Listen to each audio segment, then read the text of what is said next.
Hello everyone, happy Wednesday and welcome to Wednesday's Top 4 at 4, where we discuss the top 4 issues facing OEA at the legislature for the week in about 10 minutes or less. This week our top 4 topics will be that it is a deadline week. We will also give you an update on charter school legislation. We, in an unusual turn of events for this time of year, have a new state senator.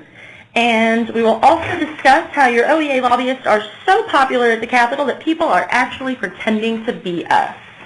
So Heidi Riggs, your legislative and political organizing specialist for the East, why don't you start us off with the topic of this week's deadline? Thanks, Amanda. So this is our last committee deadline for this session.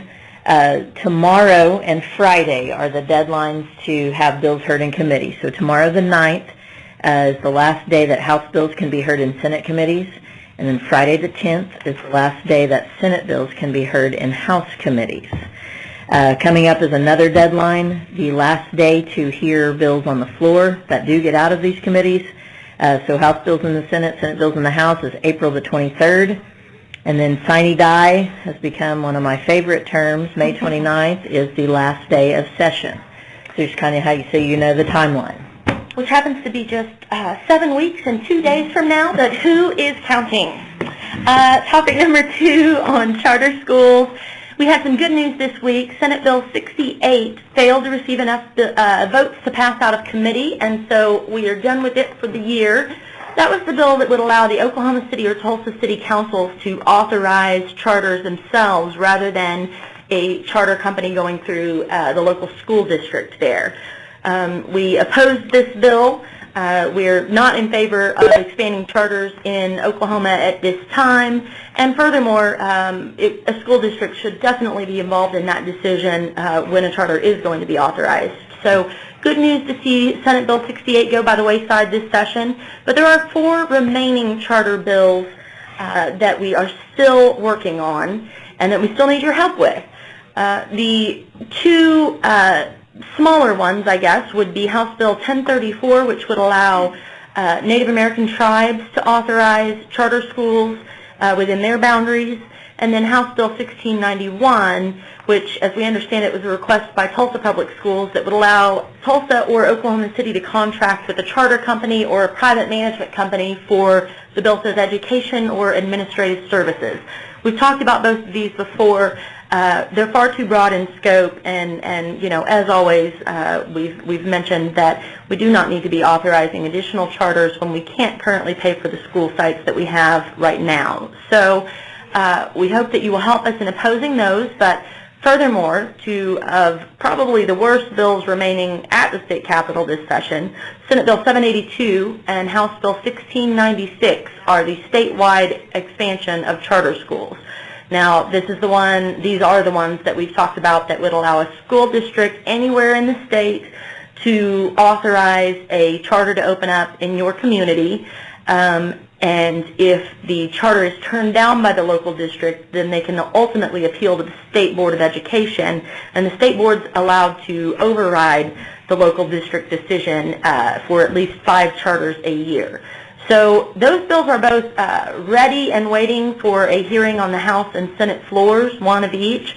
And if you oppose these like we do, and I think that you do, then we really need you to get on the phone again and contact your representative and your senator about these, because you know, if we're lucky, then these bills are going to go to conference committee and we have a little more time to work on them.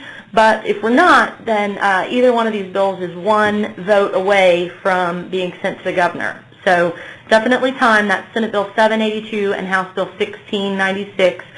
We need to call our legislators immediately and oppose those bills. All right, Chanton, tell us about our new state senator out of the Tulsa area. Sounds good. Thank you, Amanda. We want to go ahead and extend a very heartfelt congratulations to now former House Representative member Kevin Matthews. Last night he was elected to the state Senate. Senator-elect Matthews ran for the open seat that was just vacated by Jabbar Shumate. Matthews is a longtime Tulsa resident and has served 25 years with the Tulsa Fire Department. He has also been a very loyal friend not only to public education but also to OEA. He'll likely be sworn into the Senate sometime middle of next week. And a special election is going to be held soon to go ahead and fill his vacant House seat. We're very excited to have a new ally in the Senate, and we're really looking forward to continuing our work with Senator-elect Matthews. And with that, I'll go ahead and throw it back to Amanda for the story on the doppelgangers. Thank you, Chanson. If you happen to receive the Journal Record, in that newspaper today there was an article about a person who impersonated an OEA lobbyist in the midst of the fight over House Bill 1749, which was the bill to take away your right to payroll deduct your dues. Now, we learned about this after last week's rally. It turns out that day, Representative John Paul Jordan from Yukon mentioned to some teachers who were visiting with him that OEA had previously lobbied him to vote against bills that would restrict a woman's access to abortion. Now, in truth, OEA hasn't lobbied any such legislation. As you know, we only lobby public education issues, which is more than enough of a challenge. So, upon finding that out, we responded quickly. OEA Vice President Alicia Priest is actually a constituent of Representative Jordan, so she and OEA lobbyists met with the representative and cleared up that misunderstanding. So we are well aware, as is he, that it was none of us in his office, and no one has yet determined who it was claiming to be an OEA lobbyist in his office that day, but glad that we have that cleared up, strange as it is. In the article in the Journal Record, Representative Jordan said his hat was off to the OEA. He was referring to our diligence in clearing up the misunderstanding. So thank you very much. That covers our top four for today. I appreciate you joining us. We all do. So we hope to see you next week. We have also here in the room joining us today is OEA Executive Director David Duvall. David, any parting words? Nope, I'm good. All right. Thanks, y'all, and we'll talk to you next week. Have a good week. Evening. Bye.